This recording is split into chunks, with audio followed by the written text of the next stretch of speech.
Hey guys, it's Vex from the CasualCoders, and today I'm going to be showing you how to make a GUI door type thing.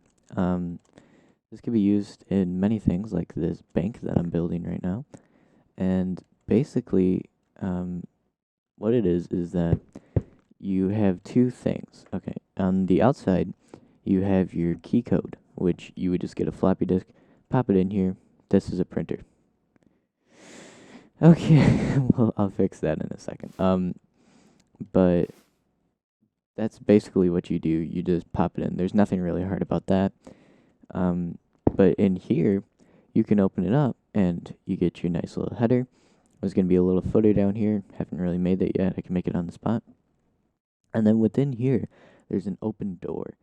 I'd click that, and oh hey, the door opens up. It'll automatically shut after 5 seconds. So this is actually really easy code.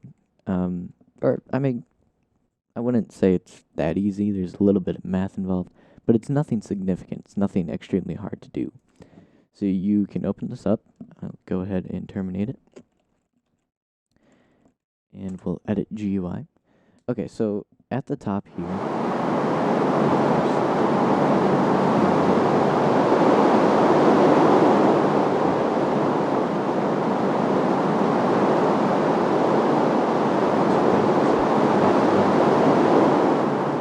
okay, cool. So now we have local WH, which is declaring two variables at the same time. A equals term.getSize. That's pretty self-explanatory. We're just getting the width and the height of the terminal. I have a few convenience functions here. I have a theme, which I got from a person. I don't remember what his name was. Oh well. Yeah, I got it from him. I'll put him in the description because he's really good. He taught me quite a bit, and I really like the way that this worked because you could just set up your own theme. Um, Kind of nice actually. So then you can go for next for a draw for, which is another function, so that you don't have to keep on doing for loops and things. You just put in the text that you want to repeat, the number of times that you want to do it, and then the Y position. Print centered, extremely self-explanatory, just basically taking the width minus the string divided by 2, so that'll put it in the center, and half the string will be on the left, half the string will be on the right, and then Y position. And then under drawing functions, we have function draw header, which just clears the screen. Then it sets the theme to title, which if I go back up, it concatenates background and foreground to each one.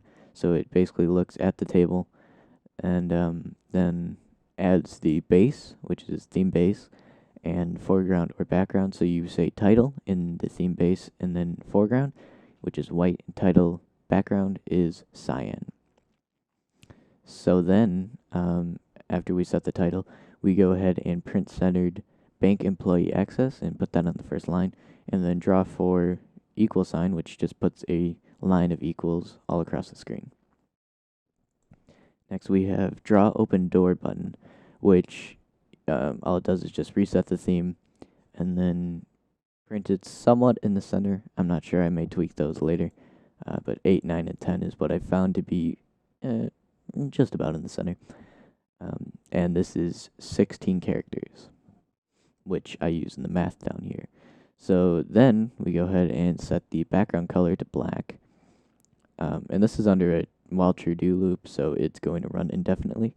So set it to black, clear the screen, which resets the entire screen to black. We're going to go ahead and draw the header, which is that employee bank access and equal signs. And then we're going to go ahead and draw open door button, which is the open door button. I tend to usually name my functions exactly what they are, which is not a bad coding habit whatsoever. And then we go ahead and do a regular os.pull event, which is just getting a local event button, mouse X and mouse Y, because we're only listening for the mouse click event, which is really nice. I don't know when they added that, but basically any event that isn't a mouse click will not be sent. So as long as it's a mouse click, you don't even have to test for what event it is. It's always going to just be a mouse click. But you still have to add the variable, which kind of sucks, but whatever. And then it's just a matter of if statements. So if the button is equal to 1, which is left clicking, and if the y is equal to, or greater than or equal to 8, and less than and equal to 10, which if I go up, is 8, 9, and 10 under print centered.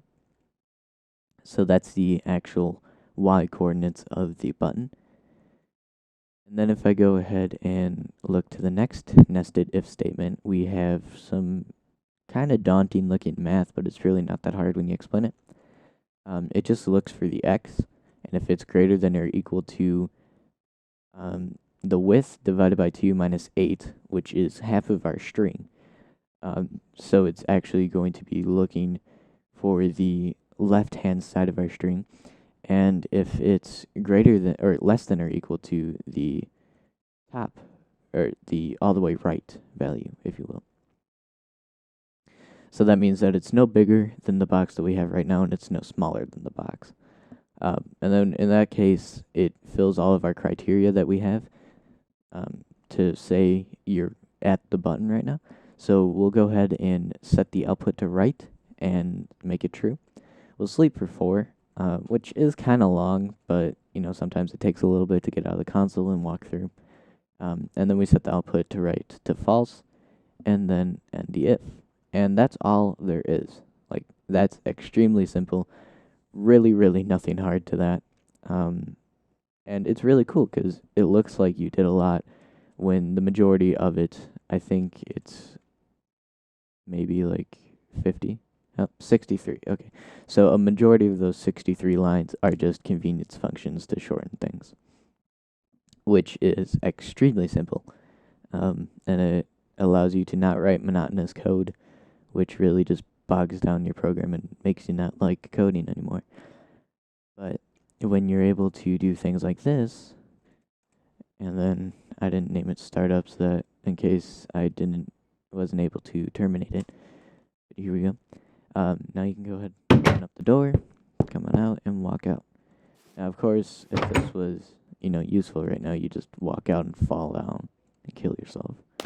Probably isn't the most useful thing I've ever made, but pretty good. But yeah, this is going to be a bank that I'm going to work on, and I figured that just making a GUI tutorial would be kind of interesting and kind of nice to have. Maybe I'll make a full-fledged one sometime with tabs and, whatnot, but that's basically all you need to know to make a pretty nice looking graphical user interface.